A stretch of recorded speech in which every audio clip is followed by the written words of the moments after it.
Alright, so this is probably like the fourth video uploaded of this thing so far. But I'm going to show you the changes I made on here since the last few uploads. Number one, I have an air filter on a uni air filter. I made that bracket there out of an old two-stroke exhaust. And it fit perfectly around a little flange on the carburetor, and then just used the bolts that held on the original air filter box, because I can't have that on. It used to go around here all before, and I just used that to put in the hold on that flange. You can easily see how it works. It works perfect. You have a uni pod filter. I just got, well, I don't know if it's a uni ATV air filter. I got that off Amazon. Works great. Uh, Also installed a regulator, more efficient charging. Since most of these have diodes on them, you can see this has a diode back here. But most of the time with the diode charging systems, a diode only allows current to flow one way. But when you're mowing grass with it, there's no regulator on there to regulate the voltage. But when you're up at normal throttle, 3600 RPMs, it gives it the perfect 13, 14 volts to charge the battery and however many amps. But when you put a gas pedal on here and remove the governor, well, now you're getting an overcharge, and you don't want that stuff. So that'll charge the battery a little bit more efficiently.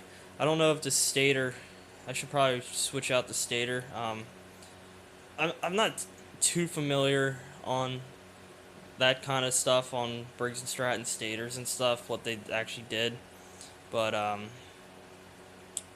don't really know. I don't think it's gonna charge at idle, but we'll have to see. I tested it with the Tesla this main wire that came out of here, but I haven't actually you know multimetered it and see what kind of power I'm getting out of it. But also painted the wheels. They need to be painted. All sanded down, painted. They look pretty nice. Over here, same thing.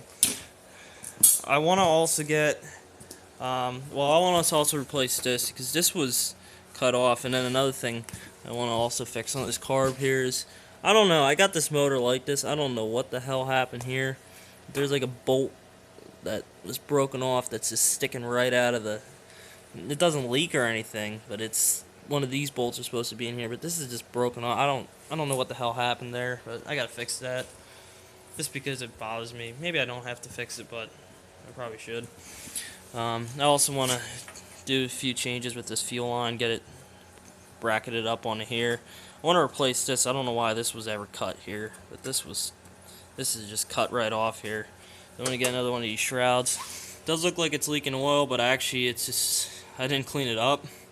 I had the shroud off here and had the dipstick out, and it leaked out of here. I actually cranked the motor over. I pulled it off because the starter wasn't working right, and I tested the starter off. Didn't even think about that dipstick in it. Shot the oil out. I gave it its first oil change the other day. A little bit gray, but that's just gray and like a slight sparkle if you shine a light up to it, but as far as I'm concerned, it's just from breaking in from the rebuilt motor. But and then this starter here, it's a Caltric starter. It's an aftermarket one. Number one, I put it on there a few years ago. I've actually just rebuilt this whole thing just a few months ago, but I'd had this thing for a while, but kind of a shitty starter.